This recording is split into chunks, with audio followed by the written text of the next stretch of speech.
This channel does not promote any violence, harmful, or illegal activities. All content provided by this channel is meant for an educational and information purpose only.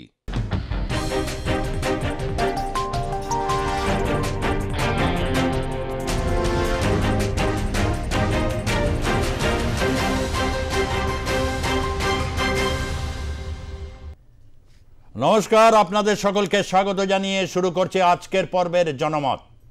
আমি সুজিত চট্টোপাধ্যায় রয়েছি আপনাদের সঙ্গে। কি বলবো, বলার কিছু নেই। এই কারণেই নেই যে কত রঙ্গ দেখি দুনিয়ায়। দিনের বেলা কি চিৎকার বলছে ভারত তুমি নিপাত যাও, রাত্রিবেলা বলছে ভারত তুমি চাল পাঠাও। এই তো চলছে, কিন্তু সাকসেসফুল। অনেক কষ্ট করেছিলেন, হয়তো বা হতে দিয়েছিলেন বা মানত করেছিল যে প্রধানমন্ত্রী নরেন্দ্র মোদীর সাথে একটা মিটিং হবে না। একটা হয়েছে মিটিং হয়েছে, বিমস্টেকে পরস্পর করমর্দন করেছেন। মিটিং হয়েছে, মিটিংয়ে তিস্তা পানি, আবার সেই তিস্তা পানি। আরে যে পানি চাও যা চাও শেখ হাসিনাকে লাগবে, চুক্তি তো তিনি করেছেন। শুরু থেকে এটা বলছি যে চুক্তি যখন শেখ হাসিনাকে রয়েছে তাকে প্রত্যার্পণ। ওইদিকে যারা হচ্ছে তার মাসলম্যান লেঠেল বাহিনী ডক্টর ইউনূসের, অর্থাৎ জামাতিরা বলছে ও সব জানি না, আসবে ফাঁসিতে লটকে দেবো। গোলাম আজমকে ফাঁসি দেওয়া ইয়ার কি? শেখ হাসিনা বলছেন আমি কিন্তু পদত্যাগ করিনি। ডক্টর ইউনূসের সাথে যখন প্রধানমন্ত্রীর বৈঠক হচ্ছে, গতকাল অবধি সেটা বলেছিলাম 50-50 চান্স ছিল, তবে রাতের দিকে একটা খেলা হয়েছে। খেলাটা হচ্ছে অনেকটা এরকম যে ডক্টর ইউনূসের যিনি রয়েছেন পররাষ্ট্র উপদেষ্টা তৌহিদ হাসান বা পররাষ্ট্র সচিব বাংলাদেশের, মানে তৌহিদ হাসানের পরে যিনি রয়েছেন, এরা সকলে আওয়ামী লীগের সময়কার কিন্তু অফিসার, ভুলে গেলে চলবে না। এবং খলিলুর রহমান এই একজন অন্যতম গুরুত্বপূর্ণ ব্যক্তি। পিনাকি দাদার তিনি আবার গুরুদেব খলিলুর রহমান তিনি ছিলেন। তার সাথে অজিত ডোভালের বৈঠকের পর হয়তো বড় গলেছে। দেখুন দুজনেই প্রায় পাথরের মতো মুখ করে বসে আছেন পাশাপাশি, পরিষ্কার বোঝা যাচ্ছে নরেন্দ্র মোদী পাত্তাই দিতে চাইছেন না।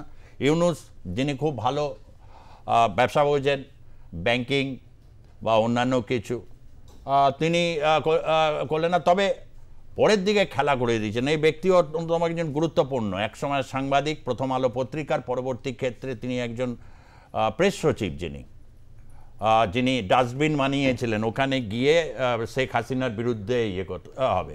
কিন্তু আমার প্রশ্ন এটা, বিটিকে এইগুলো এসছে 8 দফা দাবি, সংখ্যালঘুদের এত রক্তপাত, সম্পত্তিহানি এসছে কি যে ভারতের পতাকা মারিয়ে দিয়ে যে যারা গেল ইউনিভার্সিটির ভেতরে ঢুকলো। এখন অনেকে বলবেন ও বরফ গলছে এই সময় হচ্ছে কাটা গায়ে নুনের ছুটে কেন দিয়েছে? আলবাদ দিতে হবে। এই কারণে এই সমস্ত প্রশ্নের জবাব আমাদের চাই। এইগুলোকে নিয়ে যখন আমরা যাব, নরেন্দ্র মোদী দেশের প্রধানমন্ত্রী এবং ডক্টর ইউনূস বিশ্ববিখ্যাত ব্যক্তিত্ব, তাদের এই যে বৈঠক, সেই বৈঠকে ভালো কিছু হয়েছে, ভালো হোক, নিঃসন্দেহে চাই। শান্তি আসুক, সমৃদ্ধি আসুক, কিন্তু এই ছলা কলা কৌশল কেন এত অপমান? বাচ্চা মেয়েদের কেন এত ধর্মান্তকরণ? এর উত্তর খুঁজে পেতেই হবে। তিস্তার জল নিয়ে যে অবস্থা, বাংলাদেশের থেকে যে জল পশ্চিমবঙ্গে আসে, পশ্চিমবঙ্গের স্বার্থের প্রশ্নে R+ নিউজ, জনমত, সজাগ, সতর্ক, ভুলে গেলে চলবে না। যারা দেখছেন, আমরা বাংলাদেশের সমৃদ্ধি চাই। ডক্টর ইউনূস তিনি যত পণ্ডিতই ফলান না কেন, আপনার জনপ্রিয়তা রাখার জন্য আপনি আপনার জামাতকে দরকার, কখনো বিএনপিকে দরকার, শেখ হাসিনাকে কমন শত্রু বানিয়ে এই খেলা। আর এই প্রত্যেকটাই খেলাতে হচ্ছে সহজ, সফট টার্গেট অলওয়েজ হয়েছে সংখ্যালঘুরা। এই প্রশ্ন বারবার বিক্ষত করবে। যাব প্রতিবেদনে। মোদি ইউনূস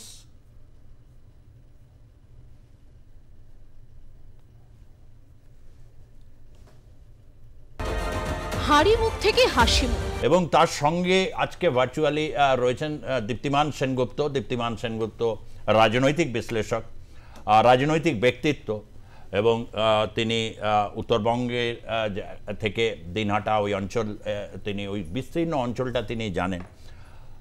আমি 50-50 বলেছিলাম দীপ্তিমান বাবু, আপনি বলেছিলেন যে নরেন্দ্র মোদী বৈঠক করবেন না, এমনি করমর্দন হবে, সৌজন্য হবে। অনেকে খুব অবাক হয়েছেন তার কারণ ডক্টর ইউনূসের জনপ্রিয়তা, তারা বলছেন, তার সাপোর্টাররা বলছেন হেভি জনপ্রিয়তা এখন ইয়েতে। হাসিনাপন্থীরা হচ্ছে আজ নির্বাচন যদি হয় এই মুহূর্তেও শেখ হাসিনা জিতবেন, এরকম একটা পরিস্থিতি। কিন্তু যে প্রশ্নের কোনো উত্তর, যে উত্তরটা খোঁজার জন্যে ছিল, তিস্তা জল, শেখ হাসিনা, সবই তো হলো। 8 দফা দাবি, এই যে চোখের জল, এই নিয়ে কি আদৌ কোনো কথা হয়েছে দুজনের মধ্যে? কি খবর আছে আপনার কাছে? প্রথম কথা, আজকে আমি আপনাদের একটা জিনিস শুধু বলবো, সেটা হচ্ছে যে আমাদের প্রধানমন্ত্রীর যে বডি ল্যাঙ্গুয়েজ আমি সাংবাদিকের দৃষ্টিভঙ্গিতেই দেখছি।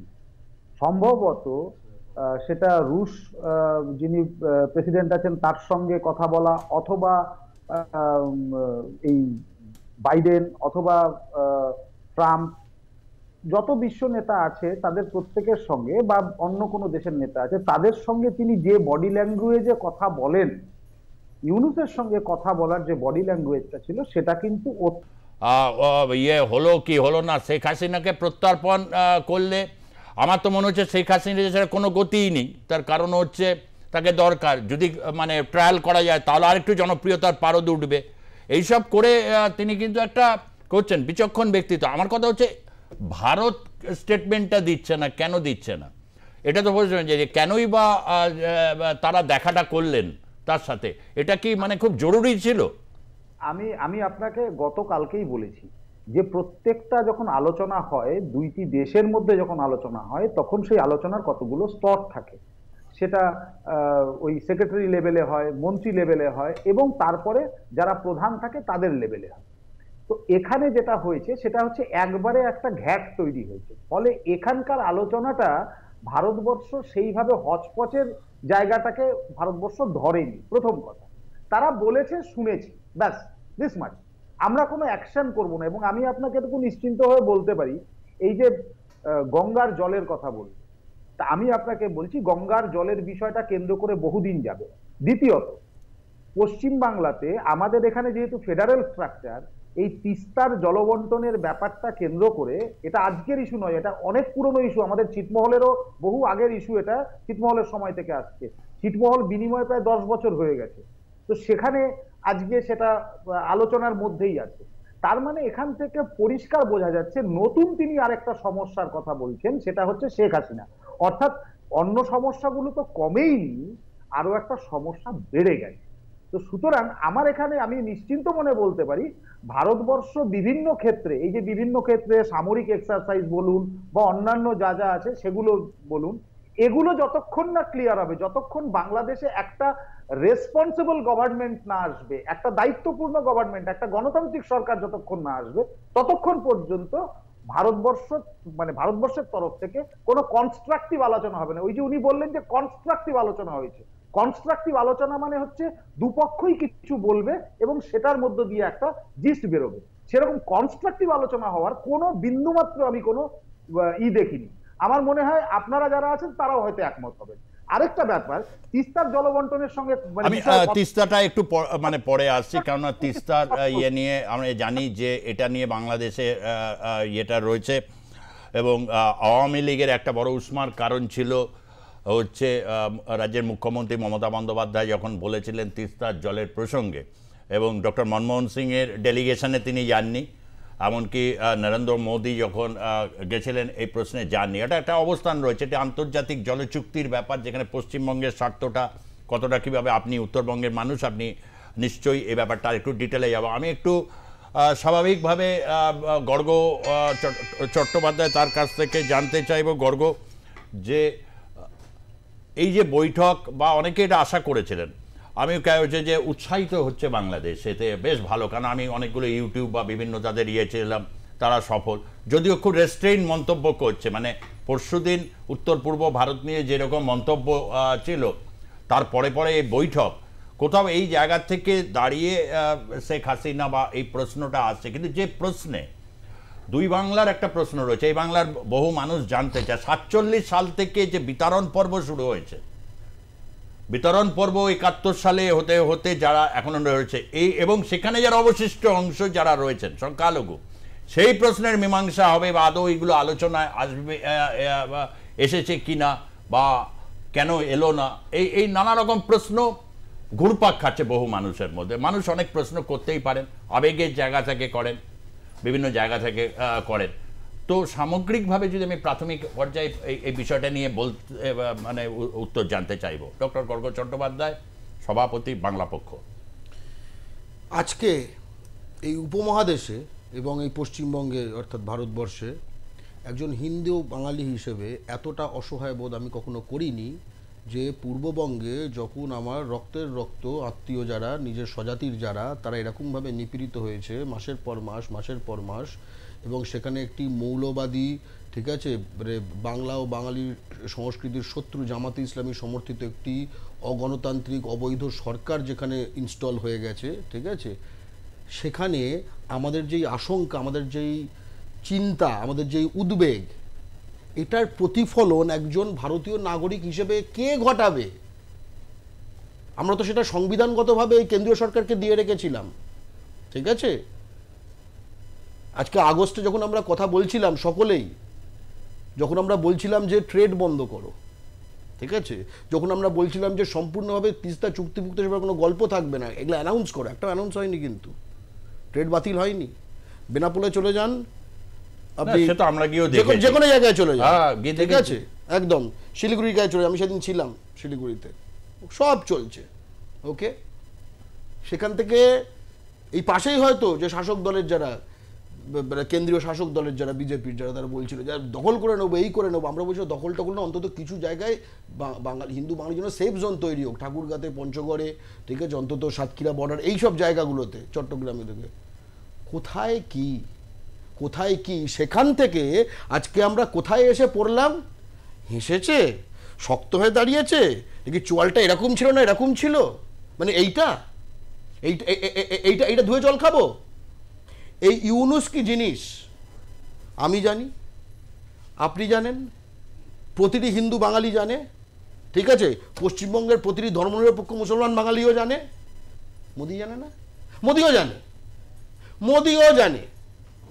এবং এই যে বলছেন না স্টেটমেন্ট, আমরা বহুকাল ধরে একজন হিন্দু বাঙালি হিসেবে, ঠিক আছে, যাদের ওপারে আত্মীয়তার সম্পর্ক আমাদের কত বাঙালির রয়েছে এপারের, আমরা বারবার তখন বলতাম যে নেহেরু লিয়াকত চুক্তির কথা, যে তুমি ওখানে তাকে দায়িত্ব দিয়ে, মানে তুমি একটা মেষকে তুমি সিংহের হাতে দিয়ে এলে, তাহলে তুমি প্রোটেকশন দাও, আমি এদিকে প্রোটেকশন দিচ্ছি, এই তো চুক্তি। এবং সেই নিয়ে আমরা কতবার আমরা এই বিজেপির কথা শুনেছি, আমরাও বলেছি এটা অ্যাবসার্ড, ঠিক আছে, তুমি এইরকম এটা কোনো প্রোটেকশনের ব্যাপার নয়। এই যে বলছো বাংলাদেশ এত কিছু বলেছে, ভারতও বলেছে, 6 প্যারাগ্রাফের স্টেটমেন্ট ইস্যু করেছে মোদির সঙ্গে মিটিংয়ে। কি বলেছে? খুব ইন্টারেস্টিং, খুব ভয়ের কথা।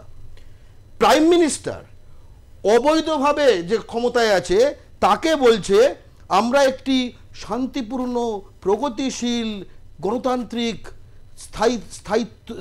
স্থায়ী বাংলাদেশের সমর্থন করি। একে বলছো কেন? একে হু ইজ হি? তুমি তাকে বৈধতা দিয়ে দিলে। একটা রাষ্ট্রপ্রধান যখন একটা রাষ্ট্রপ্রধানকে মিট করে তখন তুমি তাকে বৈধতা দাও, ঠিক আছে। যে কারণে আমাদের চিফ অফ আর্মি বলেছিল কি, চিফ অফ আর্মি আপনার মনে থাকবে এই কয়েক মাস আগে বলেছিল যে আমরা আর্মির সঙ্গে, বাংলাদেশ আর্মির সঙ্গে আর্মি টু আর্মি যেরকম ইনস্টিটিউশনাল কন্ট্যাক্ট রাখছি, কিন্তু যতক্ষণ না নির্বাচিত সরকার আসছে কোনো রকম জিনিস এগোবে না। এই কথাটা চিফ অফ আর্মি তো নিজে ফরেন পলিসি ঠিক করে না, সে নিশ্চয়ই কেন্দ্রীয় সরকারের থেকে একটা সিগন্যাল পেয়েছিল যে তুমি এইভাবে বলবে, ঠিক আছে। আজকে চিফ অফ আর্মির মুখে চুনকালি হলো। আমাদের চিফ অফ আর্মি যে পাবলিক স্টেটমেন্ট দিয়েছে তখনকার সিগন্যালের উপর বিশ্বাস করে মোদি যে পাল্টি খাবে, কারণ আদানির বিদ্যুৎ এখনো বাংলাদেশে যাচ্ছে, কারণ রিলায়েন্সের মাল এখনো বাংলাদেশে যাচ্ছে, তার কারণ এই এখনো হিন্দু বাঙালিদের বিএসএফ ভারতে ঢুকতে দিচ্ছে না। নেহেরু লিয়াকতকে আমরা তো গালাগাল করি, গালাগাল করার যোগ্য সেই যুক্তি, অন্তত নেহেরুর দিকটা। কিন্তু তখনও কিন্তু হিন্দু বাঙালি পূর্ব বাংলা থেকে ভারতে আসতে পারতো। আগস্টের পর থেকে 47 সালের পর থেকে এই প্রথমবার হিন্দু বাঙালি বাংলাদেশে আসতে পারছেন না। এবং কি হচ্ছে, যারা এসে গেছেন হিন্দু বাঙালি এই ভারতে, এবং আমরাও যারা রয়েছি বাংলা ভাষায় কথা বলি, এই গত সপ্তাহে মহারাষ্ট্রে পূর্ববঙ্গ থেকে যারা এসেছিলেন নানা সময় 1 লক্ষাধিক তাদের বার্থ সার্টিফিকেট ক্যান্সেল করা হয়েছে ফরেনার বলে। এবং বিজেপি শাসিত নানা রাজ্যে হিন্দু বাঙালিকে বাংলাদেশি বলে জেলে পোড়া হয়েছে। এবং লাস্ট যে কথাটা বলবো, যে আমাদের এইখানে এই 7 সিস্টার্সের যে ক্লেমটা কদিন আগে ভয়ঙ্কর যে কথাটা, যেটা গিয়ে বলে চায়নাতে গিয়ে বলেছে 7 সিস্টার একটা করিডোর, বাংলাদেশের থ্রু দিয়ে কোনো পোর্ট নেই, এই কথাটা। আচ্ছা, 7 সিস্টার্সের চিটাগং পোর্ট দিয়ে মাল পাঠানো, অর্থাৎ কলকাতা পোর্টকে অ্যাভয়েড করে, অর্থাৎ কলকাতা শিলিগুড়ি করিডোরকে অ্যাভয়েড করে এই জিনিসটাই শুরু করেছে নরেন্দ্র মোদী। ভাবতে পারেন এরা, অর্থাৎ এরা এদের মারোয়ারি গুজরাটি পুঁজির স্বার্থে এরা হিন্দু বাঙালিকে মানুষই মনে করে না, এদের কান্নাকে কান্না মনে করেন। আমি আসবো এটা আপনি যেহেতু অধিকার সংগঠন বা জাতীয়তাবাদী এই প্রশ্নে, নিঃসন্দেহে এই প্রশ্নে আমি দীপ্তিমান বাবুর কাছে আসার আগে, জাতীয়তাবাদী প্রশ্ন, হিন্দু বাঙালি কি মানুষ নয় মোদির কাছে? তাদের কান্না কি? হ্যাঁ, তো হিন্দু বাঙালি তো ডক্টর ইউনূসকে প্রশ্নটা করা উচিত, মাত্র 7% পরিপালন করতে পারছেন না। এই তো প্রশ্ন করেছে, গণতান্ত্রিক ভাবে এই করা উচিত, আমরা এটা মাল্টিফ্যাসেটেড, হ্যাঁ না তা না, তোমরা হ্যাঁ, আমাদের মধ্যে সম্পর্কটা হতে হবে প্র্যাগম্যাটিজম, অর্থাৎ বাস্তবতার ভিত্তিতে, নট অন এনি ইন্টারেস্ট, বাস্তবতার ভিত্তিতে। তারপরে কি বলেছে? তারপরে বলেছে যে আমাদের পিপল সেন্ট্রিক অ্যাপ্রোচ, মাইনরিটির কথাটা বলেছে, মাইনরিটি সিকিউরিটি, এটা বাক্য দিয়েছে। আর তারপরে লাস্টে যে ভয়ঙ্কর কথাটা বলেছে কি বলুন তো, যে বাইল্যাটারাল মেকানিজম, আমরা ওয়ে ফরওয়ার্ড, আমরা একসঙ্গে হাতে মিলে এগিয়ে যাব। হিন্দু বাঙালি ওই হাত ধরবে না, মোদির হাতও ধরবে না, আর ইউনূসের হাত তো ধরবেই না। আমি প্রশান্তর কাছে আসবো। যে প্রশ্নটা এলো যে বিভিন্ন জায়গাতে পুশব্যাক, এটা ঠিক কথা। এইরকম যখন একটা অবস্থা, যখন রাজনীতি বা এই জায়গায় যখন কোনো স্পষ্ট অবস্থান নেই হচ্ছে, তখন কিন্তু অনেকেই ঢুকতে পারেননি। তবে বর্ডারে জায়গায় একটা অনেককে ঢুকতে দেওয়া হয়নি, কিন্তু কারা ঢুকেছেন না ঢুকেছেন আমরা জানি, সেগুলো দেশের নিরাপত্তা বা অন্যান্য প্রশ্নে আমরা এগুলোকে সামনে আনবো না। কিন্তু তথাপি এই প্রশ্নটা আছে, হিন্দু বাঙালি কে এরকম হচ্ছে, বিএসএফ কি এরকম কোনো তোমার কাছে কি কোনো খবর আছে? এই ধরনের কি মানে অ্যাপ্রোচটা কি হতে চাই? দেখো, তোমাকে বলি সুজিত দা, ভারত এবং বাংলাদেশের সীমান্তবর্তী যে এলাকাগুলো রয়েছে, মূলত উত্তরবঙ্গের বেশ কিছু অঞ্চল রয়েছে যেখানে তার কাটাটা নেই, বেশ কিছু অংশে নেই। মালদা জেলার বিভিন্ন সীমান্তবর্তী এলাকায় নেই, এমনকি বিন্দর বলে একটি জায়গা আছে যেখানে এটা নেই। ফলে এই যে বিষয়গুলো উঠে আসছে, এই জায়গাটাকে কিন্তু ব্যবহার করা হচ্ছে, অনেকেই ব্যবহার করে, কিন্তু অনেকেই বাংলাদেশ থেকে এদেশে চলে এসেছেন রাতের অন্ধকারে। শুধু তাই নয়, কিছু কিছু অভিযোগ আসছে যারা বর্ডার সিকিউরিটির দায়িত্বে রয়েছেন তাদেরকে কোনোভাবে ম্যানেজ করেও অনেকে নাকি এদেশে এসেছেন বলে একটা খবর পাওয়া যাচ্ছে সূত্র মারফত। ফলে সেই জায়গায় যারা আসছেন কিংবা যারা এসেছেন তারা কোনো একটা সংগঠনের সঙ্গে যুক্ত বলে জানা যাচ্ছে। ফলে সেই জায়গায় অন্ততপক্ষে বলা যায় যে যারা এদেশে এসেছেন তারা কিন্তু সংখ্যায় খুব একটা কম নন। এই ঘটনা ঘটার পর থেকেই একে একে ধীরে ধীরে বিভিন্ন সময় বিভিন্ন মানুষ আজ বাংলাদেশ থেকে ভারতবর্ষে এসে আশ্রয় নিয়েছে। আমি এই ক্ষেত্রে আমি আবারও বললাম, তথ্য যেটা বলছে আমাদের কিছু সাংবাদিকতার জায়গা থেকে আমরা এটা জানি, কিন্তু বিএসএফ খুব ভালো মতো জানে, অনেকেই জানে, যেটা গর্গ বলছে উত্তরবঙ্গ বিভিন্ন জায়গায় দীপ্তিমানবাবু, এইটা কিন্তু কোথাও একটা জায়গায় বাঙালি হিন্দু বঞ্চিত হচ্ছে। নেহেরু লিয়াকত চুক্তির সময় থেকে আজ অবধি এই প্রশ্নটা বারবার কিন্তু বিভিন্ন জায়গায় ধ্বনিত হচ্ছে। হয়তো বাংলা পক্ষের মতো ওই আর্টিকুলেশনসে নয়, কিন্তু কোথাও একটা জায়গায় কিন্তু এই জায়গাটা একটা প্রশ্নটা আসছে। দীপ্তিমান বাবু, আমি আপনাদের সকলের সঙ্গেই একমত হয়ে বলছি যে বর্ডার লাইনে একটা বাফার জোন তৈরি করা দরকার, কিন্তু বাফার জোনটা তৈরি করতে গেলে জমি লাগে, জমি অধিগ্রহণ করতে হয়, যেটা রাজ্য সরকারের অধীনে পড়ে। যাই হোক, আমি সেই বিষয়ে যাচ্ছি না, কারণ সেগুলো রাজনৈতিক দলের বিষয়, রাজনৈতিক মতাদর্শের বিষয়।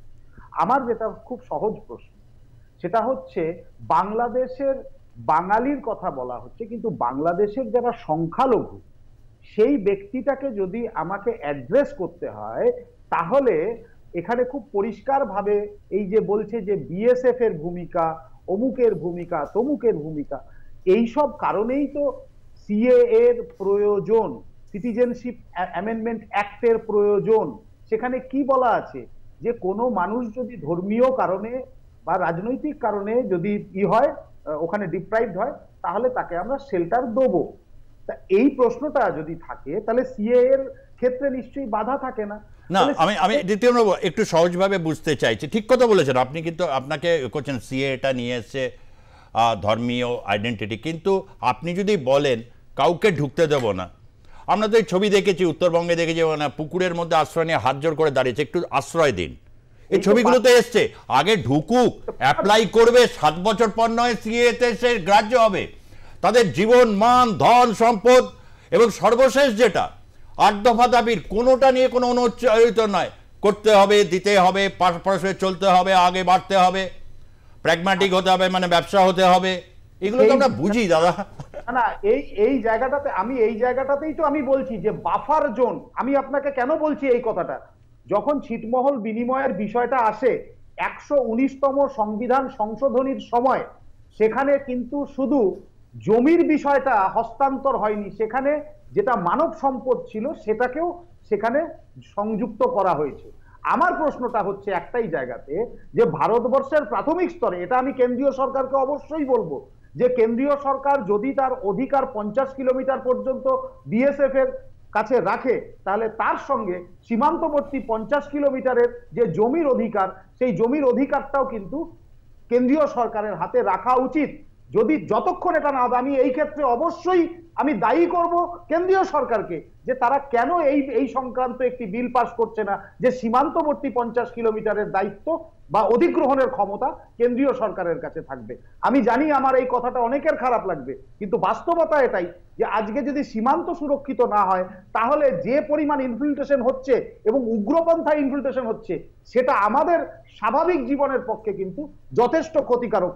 কারণ বাংলাদেশে এখন যেটা লড়াই চলছে, সেটা কিন্তু বাঙালি সংস্কৃতির সঙ্গে আরবীয় সংস্কৃতির লড়াই চলছে, এটা ভুললে হবে না।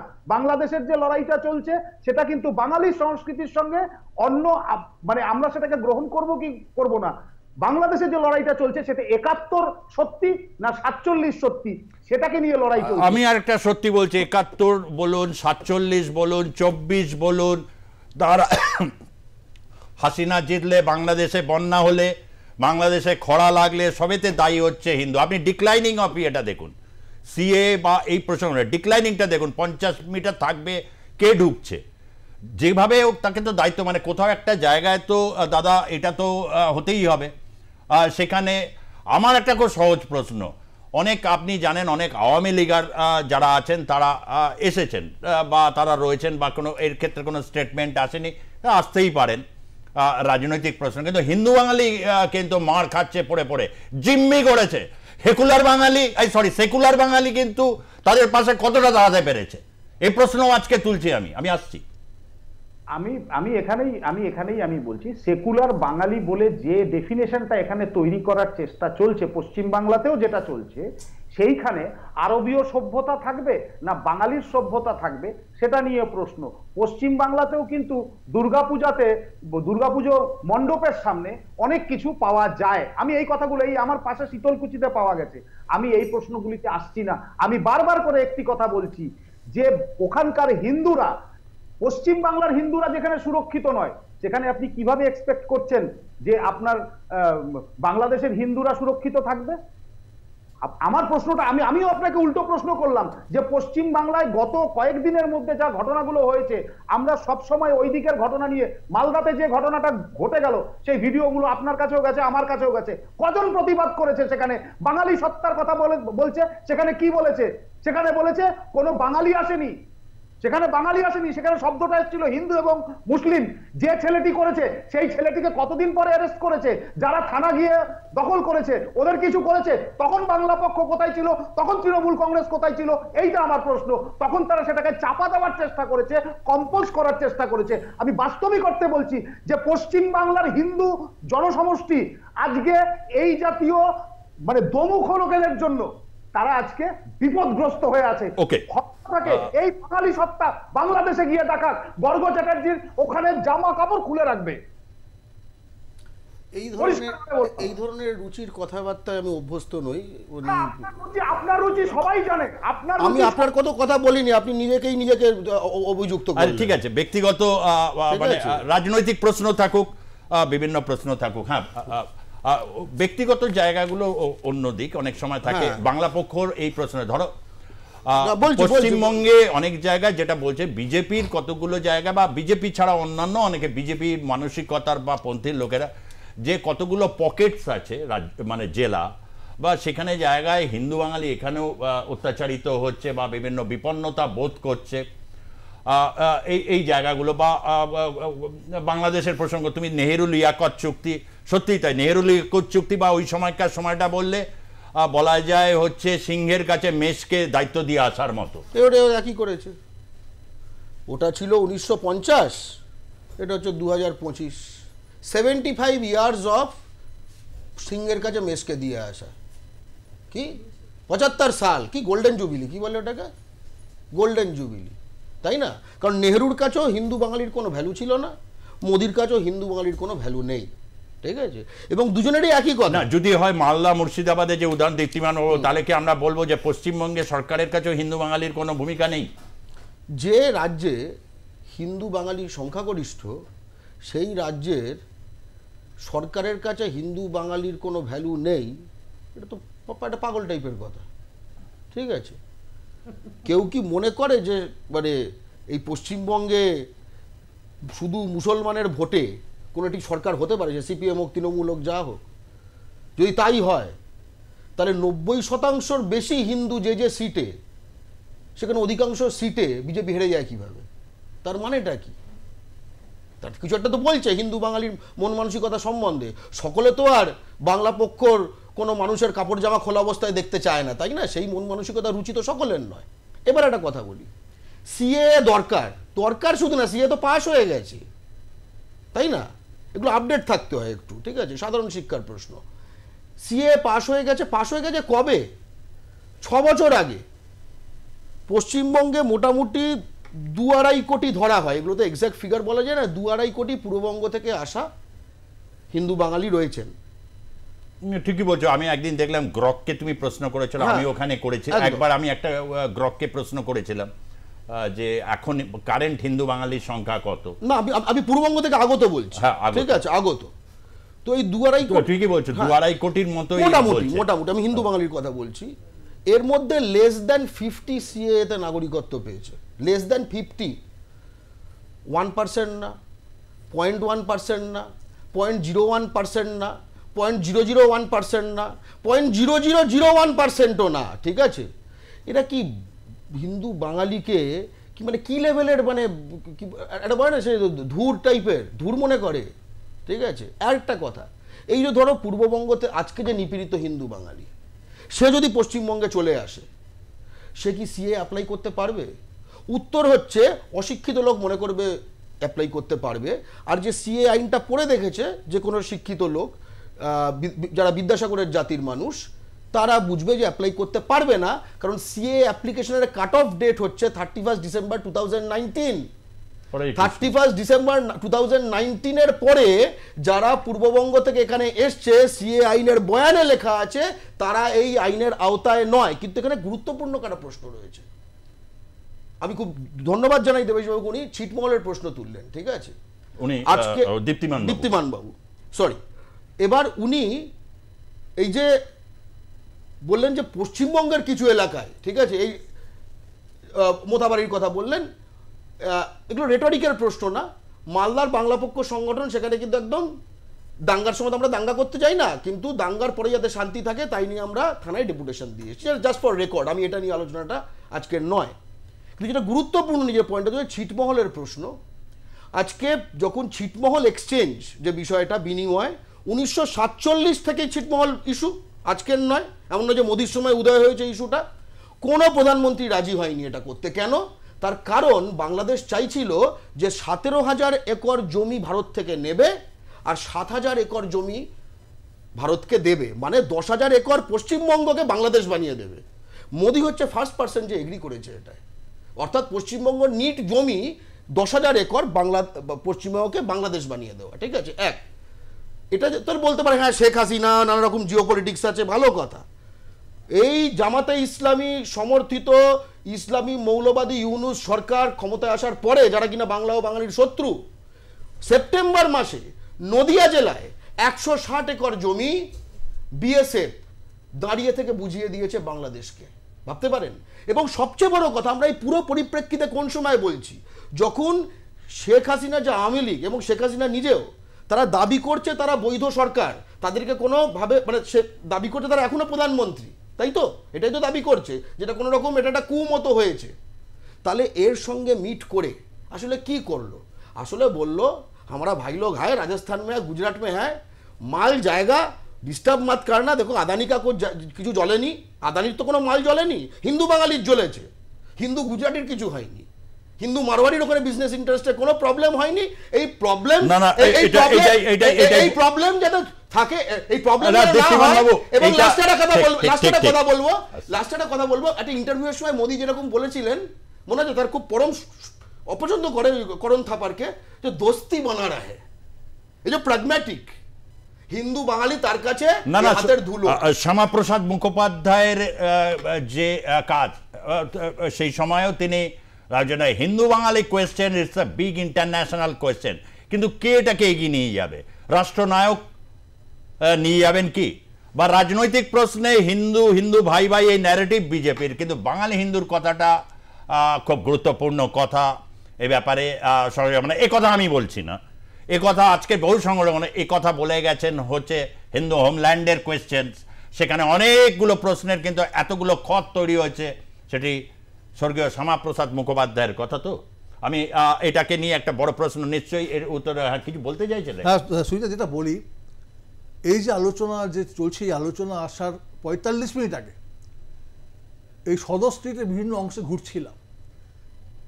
বিকেলবেলায় একটা বাস এসেছে সীমান্ত থেকে পেট্রাপোল হয়ে, সেখানে কিছু সংখ্যক বাংলাদেশি এসছেন।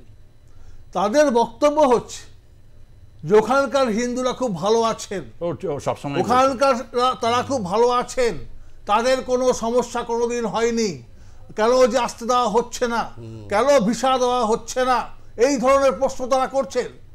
কিন্তু যে চিত্র আমরা দেখেছিলাম, যেভাবে সেখানকার হিন্দুদের ওপর অত্যাচার করা হয়েছিল, তবে কি সেটা মিথ্যা ছিল?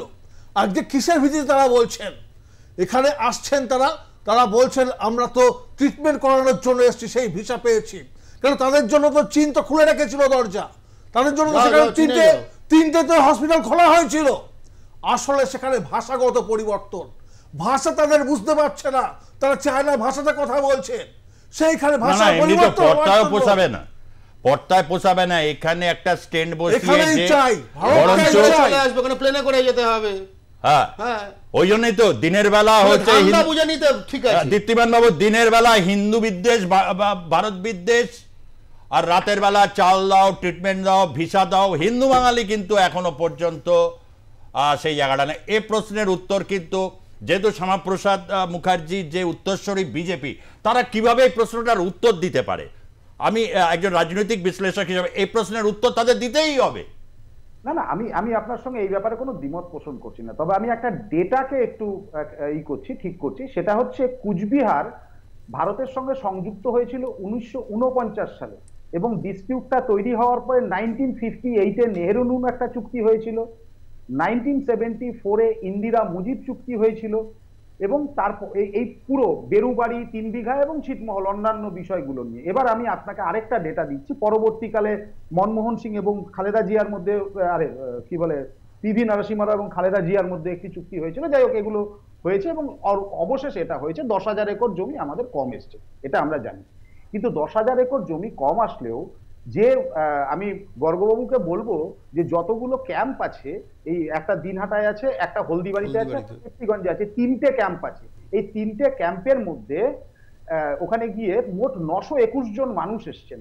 তার মধ্যে 56 জন বাদ দিলে পরে, 921 থেকে 56 বাদ দিলে পরে বাদ বাকি পুরোটাই হচ্ছে হিন্দু কমিউনিটির লোক এসছেন। এটা আপনাদের আমি একটা তথ্য হিসাবে দিয়ে রাখলাম।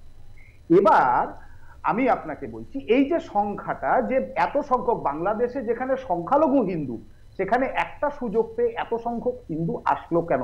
আমি গর্গবাবুর সঙ্গে একবারে একমত যে ওইখানে কি বলে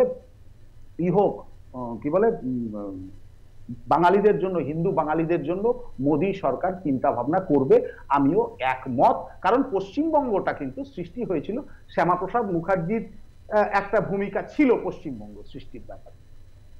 এই পর্যন্ত আমি কারোর সঙ্গে দ্বিমত করছি।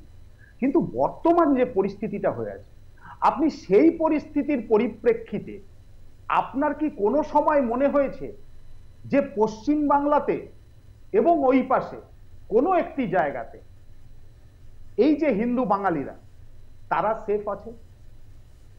কোনো একটা ঘটনার মধ্য দিয়ে আপনার মনে হয়েছে যে পশ্চিম বাংলাতে এরা সেফ হয়েছে? আচ্ছা, আমি আপনাদের আরো একটা কথা বলি। আপনাদের পাশেই হচ্ছে, কলকাতা শহরের পাশেই হচ্ছে হাওড়া।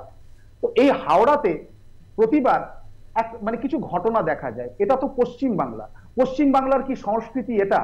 আমরা পশ্চিম বাংলাতে তো সবাই সবাইকে আমরা মানে মানে মিলেমিশে চলি, এইটাই তো আমাদের সংস্কৃতি। সুতরাং পশ্চিম বাংলার সংস্কৃতিটাও কিন্তু কোনো একটা জায়গায় চ্যালেঞ্জড হয়ে গেছে। এই কথাটাকে আপনাদের পরিষ্কারভাবে, এটা আমি আপনার সাথে এগ্রিড এই পয়েন্টে। প্রশান্ত একটু আপডেটটা নিয়ে নি। প্রশান্ত, এই যে রবিবার দিন আসছে বিভিন্ন একটা গন্ডগোল আমরা দেখি যে রামনবমী বা বিভিন্ন জায়গা পিলখানা, হাওড়া বা বিভিন্ন পকেটস বিজেপির কেউ থাকলে, প্রতিনিধি থাকলে বলতে হট করে তো বলে উঠতেন মিনি পাকিস্তান। এই যে প্রশ্নটা, এগুলো তো একটা কালচারাল শক। এখানকার যারা অনেকেই এই জায়গাগুলো, যারা এখানকার বাংলাদেশের সেকুলাররা যারা এই কথাটা জোরসে বলতে পারেন না, পশ্চিমবঙ্গের ক্ষেত্রেও এটা অনেক ক্ষেত্রে এটা রয়েছে যেটা বলছেন। এই বিভিন্ন জায়গা, তাহলে সংকটের অনেকগুলো জায়গা রয়েছে যে জায়গা থেকে কিন্তু বেরোতে পারছে না বাঙালি একটা বৃহৎ অংশ। হয়তো জনসংখ্যার অনুপাতে ড্রপ করছে, সেটা ড্রপিং, কিন্তু এটা রয়েছে। তাদের নিরাপত্তার জন্য এবার কি সুদৃঢ় কোনো ব্যবস্থা হচ্ছে? অবশ্যই। তবে বলে রাখি, রামনবমী যাতে শান্তিপূর্ণভাবে, অবশ্যই রামনবমী একটা র্যালি তো হবেই। কলকাতা শহর কেন, আশপাশে বিভিন্ন জেলাতেও হবে, হাওড়াতেও হবে, বিভিন্ন জেলাতেই হবে। ফলে সেই সমস্ত তারা যাতে শান্তিপূর্ণভাবে বজায় থাকে, কোনো রকমভাবে কোনো অপ্রীতিকর ঘটনার দিকে যাতে না ঘটে, সেদিকে যখন পুলিশের একটা নজর থাকছে। কিছুদিন আগে এডিজি আইন শৃঙ্খলা তিনি বলেছিলেন যে জাভেদ শামীম, যে আমরা সব দিকে নজর রাখছি এবং শান্তিপূর্ণ বিষয়টার দিকে আমাদের নজর থাকছে। ফলে সেখানে সবাইকে এই বিষয়টাই বলেছেন, যারা এই র্যালি করছেন ওকে তারা যেন শান্তিপূর্ণ বজায় রাখে। আমি যেহেতু সংক্ষেপে, আচ্ছা আমি গর্গ একটু অন্যভাবে আজকে একটা প্রশ্ন করি। আমি জানি অনেক ব্যথা দুঃখ আছে, বাংলা পক্ষকে নিয়ে অনেক ভুল বোঝাবুঝি আছে বিভিন্ন জায়গায়, এটা অনুভব করে। অনেক ক্ষেত্রে এরকম হয়, বিদ্যাসাগরের দেশ তো তুমি বললে আমরা বিদ্যাসাগরের সন্তান, সেই বিদ্যাসাগর কি বলে গেছিলেন, আপনাকে সবাই খুব গালি দিচ্ছে, বুঝলেন? জানি না আমি তো কোনো তার উপকার করেছি, হ্যাঁ নিশ্চয়ই তার কোনো উপকার করেছি। একজন বাঙালি মহাপুরুষ, হিন্দু বাঙালি, কেউ বাঙালি সম্পর্কে ভালো রেখেছ বাঙালি করে মানুষ করেনি। আজকের বাংলাদেশ দেখলে এটা বোঝা যায়, রেখেছ বাঙালি করে মানুষ করেনি। তো কবিগুরুর সামনে সেই যদি সৌভাগ্য হতো, ওই সৌভাগ্য তো অর্জন করা যায় না, বলতাম তাহলে ভারতবাসীরাও বলুন না, বিভিন্ন রাজ্যে যা সব দেখি। তো যাই হোক, সেটা তো মানে অন্য প্রশ্ন। এই যে জায়গা থেকে দাঁড়িয়ে কোথাও একটা জায়গা এরকম হচ্ছে যে হিন্দু বাঙালির প্রশ্নটা যখন এখানে আসে, সেখানে একটু অতটা হয়তো একটা তোমরা দিয়েছো মালদা বাংলা পক্ষ, কিন্তু বেসিক্যালি থাকা খুব ডিফিকাল্ট হচ্ছে বাঙালি হিন্দুর পক্ষে অনেকগুলো জায়গায়।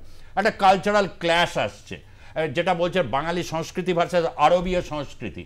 আমরা বাঙালিরা, অন্তত পশ্চিমবঙ্গের, আমরা মার্কিন সাম্রাজ্যবাদের কালো হদ ভেঙে দাও, গুড়িয়ে দাও, আমরা এটা শুনে বড় হয়েছে। কিন্তু একটা টার্মিনোলজি বিজেপি এনেছে, আরব সাম্রাজ্যবাদ, আরবিয়ান কালচার, এইটা নিয়ে কিছু একটা স্ট্যান্ড পয়েন্টকে ক্লিয়ার করবে? কারণ অনেক কিছু তো সবকে অতটা ভিজিবল নয় অনেক ক্ষেত্রে। বাংলা পক্ষ, বাংলা পক্ষর খুব ক্লিয়ার স্ট্যান্ড আছে পশ্চিমবঙ্গ কার, ঠিক আছে? পশ্চিমবঙ্গ কার এই কথাটা বলার বোধহয় আমার একটুখানি বলার হয়তো কোনো একটা জায়গা আছে, যাই হোক সেটা আমি সেখানে যাচ্ছি না। পশ্চিমবঙ্গ হচ্ছে আমরা যারা এদেশীয় ঘটি হিন্দু মুসলমান নির্বিশেষে যা বাঙালি, যারা হাজার হাজার বছর ধরে এই পশ্চিমবঙ্গে আছি, যারা পূর্ববঙ্গ থেকে ধর্মীয় কারণে নিপীড়িত হয়ে এসছেন এরকম হিন্দু বাঙালি রাজবংশী, ঠিক আছে, এবং যারা এই পশ্চিমবঙ্গের বাঙালি নন কিন্তু ভূমিপুত্র, যেরকম কোচ, মেদ, সাঁওতাল, রাভা, টোটো সকলের, এইটা হচ্ছে পশ্চিমবঙ্গ। এর বাইরে কিছু পশ্চিমবঙ্গ না।